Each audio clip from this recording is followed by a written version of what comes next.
చేయొచ్చు అన్నయ్య గురించి. ఆయన మా ఇంట్లో పెద్దన్నయ్య అనుకుంటాం కాబట్టి ఇంకా రేస్ చేస్తాం బరాబర్. Okay, right. ఇక్కడ మీరు బోరుగడ్డ అనిల్ని తిడుతున్నారు, శ్రీరెడ్డిని తిడుతున్నారు. మెయిన్ నా టార్గెట్ వాళ్ళిద్దరే అన్న. Okay, right.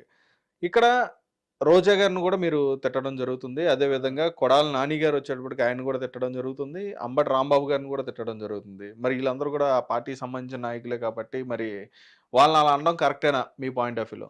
ఇప్పుడు అన్న నేను వీళ్ళని తిట్టాను, ఎవరిని? రోజాని, కొడాలి నాన్ని, పేరు నాన్ని, ఇంకా అమర్నాథ్ని, వీళ్ళందరినీ నేను తిట్టాను. కానీ వీళ్ళని తిట్టినంత తిట్టలే నేను, వాళ్ళని విమర్శించాను. వాళ్ళు ఏదైతే పదవుల్లో ఉన్నారో ఆ పదవిని సరిగ్గా చేయండి. ఎప్పుడు చూడు పవన్ కళ్యాణ్ గారి మీద పడతారా మీరు?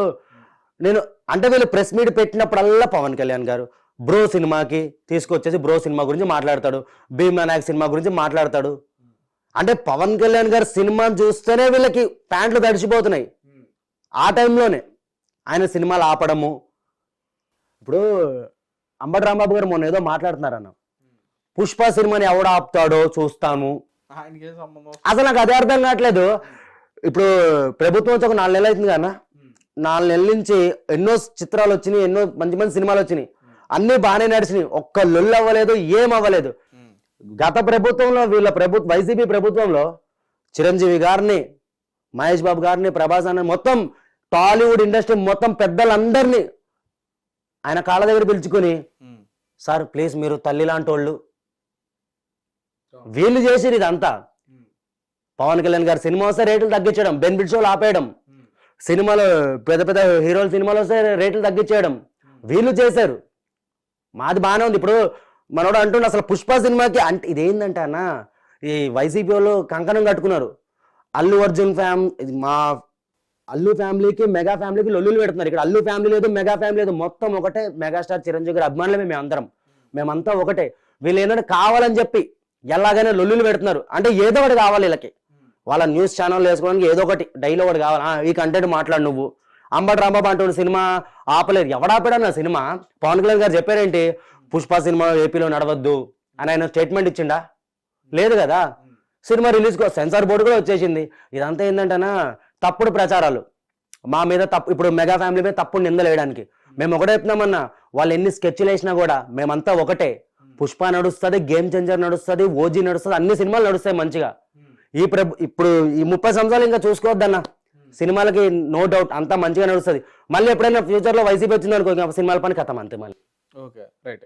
అయితే ఇప్పుడు ఎలక్షన్స్ జరిగిన టైంలో, ఇప్పుడు ఏవైతే 2024 సంబంధించిన ఎలక్షన్స్ జరిగిన టైంలో చాలా మంది నాయకులు ఏంటంటే వాళ్ళ పార్టీకి సంబంధించి వాళ్ళ సపోర్ట్ అనేది చేసుకోవడం జరిగింది, కార్యకర్తలు వీళ్ళందరూ కూడా. కానీ ఇక్కడ జనసేన కార్యకర్తలు వచ్చేటప్పటికి ఏంటంటే అంటే కూటమిగా రావడం జరిగింది కాబట్టి అక్కడ జనసేన, టీడీపీ, బీజేపీ కూడా అలయన్స్లో కూటమిలో రావడం జరిగింది కదా. దీన్ని కూడా ఒప్పుకోలేదు జనసేన కార్యకర్తలు. ఇప్పటికీ కూడా జనసేన కార్యకర్తల్లో తెలుగుదేశం మీద మంచి అభిప్రాయం లేదని చెప్పిన మాటలు కూడా వినిపిస్తున్నాయి. మరి దాని మీద ఏమంటారు మీ అభిప్రాయం? అభిప్రాయం లేదంటే అన్న, ఈరోజు ఈ ప్రభుత్వం వచ్చిందంటే పవన్ కళ్యాణ్ గారి వల్లే. ఆ రోజు పవన్ కళ్యాణ్ గారు ఇలాగ నిజంగా ఈ డిసిషన్ తీసుకోపోయిందంటే వచ్చేది కాదు ప్రభుత్వం. ఓట్లు చీలిపోయి ఎక్కడికక్కడికి. నిజంగా ఇదే కూటమి ప్రభుత్వం, ఇదే పొత్తు 2019లో పెట్టుకుంటే అప్పుడే జగన్ వచ్చేటోడు కాదు. కుళ్ళెప్పినా కానీ అప్పుడే వచ్చేటోడు కాదు. ఇప్పుడు కొంతమంది అంటున్నారు ఈవీఎంలు ట్యాపరింగ్ చేసి ఏదో సంథింగ్ అంటున్నారు. ఇప్పుడు నేను జనసేన అన్నా, నువ్వు టీడీపీ అనుకో, నీ ఓటు ఇప్పుడు పవన్ కళ్యాణ్ గారు చెప్తారు ఆ ఏరియాలో టీడీపీ నిలబడుతుంది, మీ ఓట్లు దానికి వేయండి అని చెప్పి. అలాగే చంద్రబాబు నాయుడు చెప్తారు.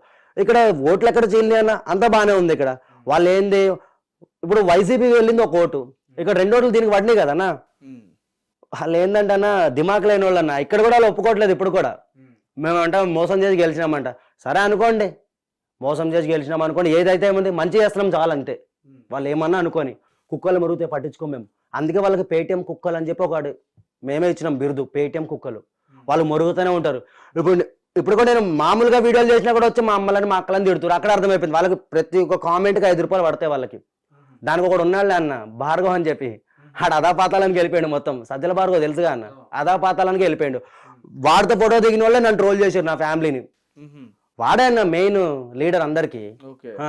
ఏదో చెప్పుకుంటాడు అనుకుంటారు కానీ ఆడపిల్లల మీద ట్రోలింగ్ చేయించేదా వాళ్ళు. అది అందరికీ తెలిసిందే అది.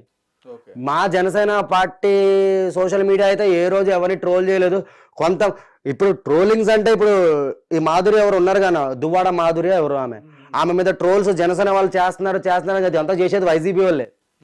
ఫేక్ అకౌంట్లు క్రియేట్ చేసుకుని మా పవన్ కళ్యాణ్ గారు డీపీలు పెట్టుకుని ఆమెను ట్రోల్ చేయడం దువ్వాడ. ఇప్పుడు పర్సనల్ అన్న చెప్తున్నా కానీ పర్సనల్ మ్యాటర్స్ మా జనసైనికులకు అవసరం లేదు.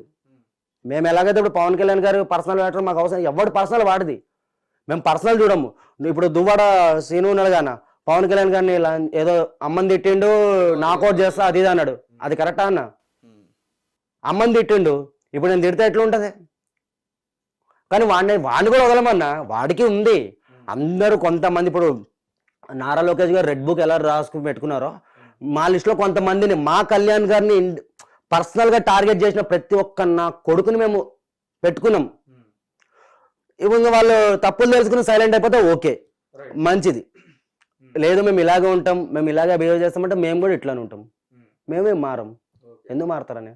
అయితే ఇప్పుడు మీరు కూడా పర్సనల్గా వ్యక్తిగతంగా తీసుకునే అవకాశం ఉందని చెప్పని మీరు క్లియర్గా చెప్తున్నారు. అయితే అంటే కొంతమంది మీరు చెప్తున్నట్టుగా కొంతమంది టార్గెట్ చేసే అవకాశం ఉందని చెప్పి. టార్గెట్ అంటే వాళ్ళ ఫ్యామిలీ జోలికి వెళ్ళాము, వాళ్ళ ఫ్యామిలీతో మనకు అవసరం లేదన్న చెప్తున్నాం కానీ ఎవడ పర్సనల్ వాడిది. వాళ్ళ వల్ల మీరు ఏమైనా నష్టపోయింది ఏమైనా ఉందా? నష్టపోయింది ఏమైనా ఉంటే ఇప్పుడు అదే చెప్తున్నా కానీ ఇప్పుడు సరే మరి నేను మాట్లాడుతున్నాను, మరి నన్ను ఎందుకో తిడుతున్నారు, నా వల్ల ఏమైనా ఆ కార్యకర్తలు ఏమైనా నష్టపోయినారా వైసీపీ వల్ల? నేను మామూలుగా తిట్టిన వాళ్ళు వచ్చి నా అమ్మని నా అక్కని తిడుతున్నారు వాళ్ళు. మరి నేను నా వల్ల వాళ్ళు ఏమైనా నాశనం అయిపోయినారు? లేదు కదా. పవన్ కళ్యాణ్ గారు మా కోసం వచ్చారు, ప్రజల కోసం వచ్చారు, లగ్జరీ లైఫ్ వదులుకుని వచ్చారు. అలాంటి వ్యక్తి కోసం తమ్ముళ్ళం నిలబడాలని చెప్పి నిలబడ్డాం.